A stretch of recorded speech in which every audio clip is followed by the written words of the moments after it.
Hi, my name is Yasin Guev. The whole program will be about the tariffs, but I will start with the negotiation technique, the strategy to negotiate. Then I will move to the supply chain issues and if the idea to move back manufacturing to the US is valid, if it's possible. And at the end, I will speak about the effect of the tariffs on the price of oil and if Drill Baby Drill is alive or dead. But in the beginning, let me tell you something from my personal experience in negotiations. You also have done negotiations. Buying a car, for example, and this will be the example that I will be starting with.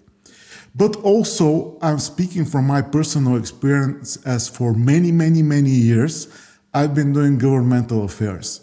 And I had to negotiate either with people in the parliament, in the different political parties, members of parliament, or with the government, with the prime minister himself, or with ministers, or with head of agencies, regulatory bodies, mayors, etc., etc. So I have a lot of experience. And I will give you also, I have studied this in university in Barcelona called EADA, and I will give you some academic point of view. But let me start with what it is to buy a car. Let's say that I want to buy a car from you, and you have posted that you're selling on the internet somewhere that you're selling your car for 10,000 US dollars. Of course, I like your car, but I want to pay less. And I don't know you, but there are two techniques that I might use. First, if I want the deal badly, I will offer something that it's close. For example, if it's 10,000 US dollars, I will start with something like 8,500 or 9, and I will try to reach an agreement with you below 10, somewhere around 9,000, 9,500. Speaking from academic point of view, there is this explanation that there is a zone of possible agreement. So if you have posted that you're selling the car for 10,000 US dollars, let's imagine that you are not ready to sell it for less than 9. So I described the first approach. There's also a second approach. I can come hard at you and say, I'm offering 6,000. In order to make you mad, to make you walk away and see where is actually the zone of possible agreement. Because I don't know if it's 9,000. It could be 7,000. It might be 8,000. It depends. So if you want to make a deal and you're negotiating with the other party, if the other party has experience, the other party will understand if you are there to make a deal or not. Or you're just creating a scandal and you will move to somebody else. Back to the situation with the tariffs and how this applies to the situation with the tariffs.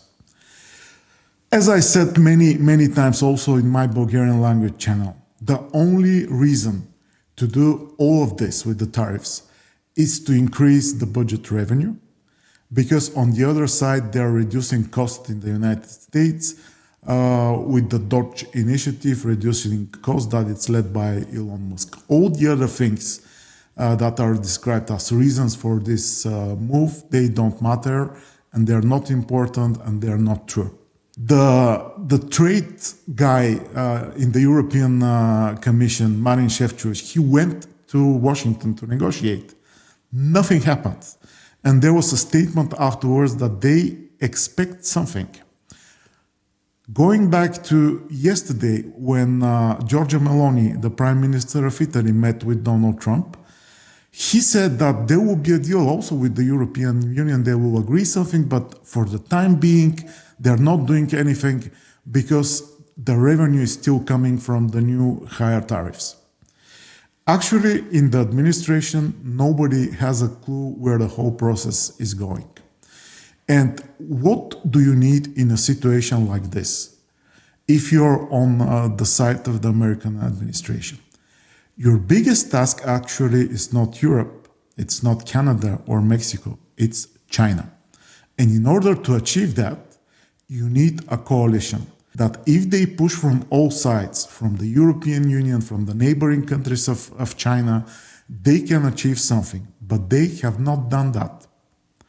And of course, because everybody has went to business school and everybody has studied negotiation, you need to imagine if the other party has the guts to continue.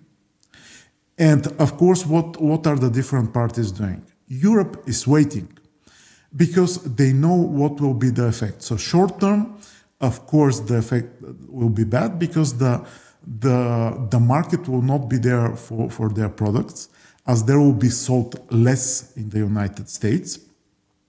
But they can survive for a period of time. And also for some of the products, they can try to find other markets. What is the situation with China? China knows if they make a concession in the negotiations, that will be the end of it. So they decided not to do anything. And they're not doing anything because they know that the President of the United States is in a tough spot. Why? First, there will be a midterm elections, which will be in 2026 in November. This is an important date. In order to win, everything should be for Trump and for the Republican Party, and to keep the majority in the House of Representatives, which is the lower chamber, and the Senate.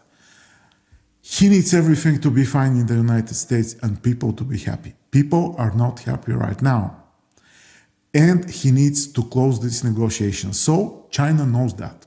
And as they know that, they prefer to wait.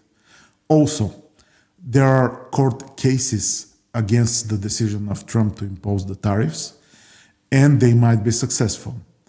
Then there is also a draft law in the Senate to take from the President of the United States the opportunity and the right to impose tariffs. So that's there. And in China, they're saying to themselves, why not wait? Why make a concession when actually we will get nothing in return? And then if you make a concession once, you will have to make a second and a third and a fourth, and there is no stop there.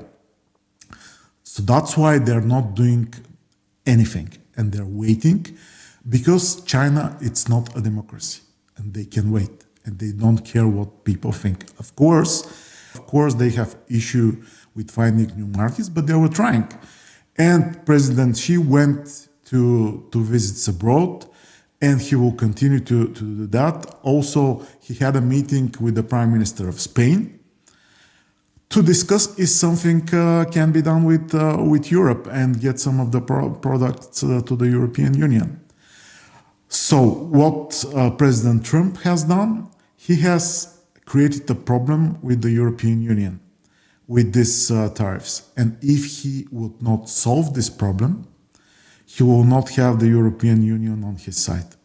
Already the European Union decided to spend more on their military force, on their armies, buying more and more arms.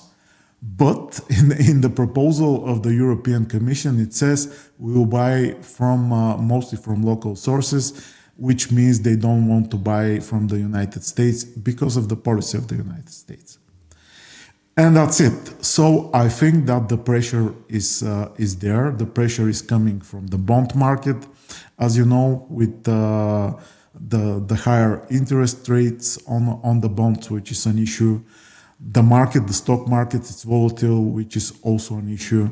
So I will think that at the end we'll get some kind of a small compromise, because till 2026 everybody should be happy, because if everybody is not happy, then the Democrats will win, and that will be the end of President Trump. I think that there is a real opportunity for him to get impeached. But let's see, this is my point of view. I think that he feels the situation quite well, and he's reacting quite fast.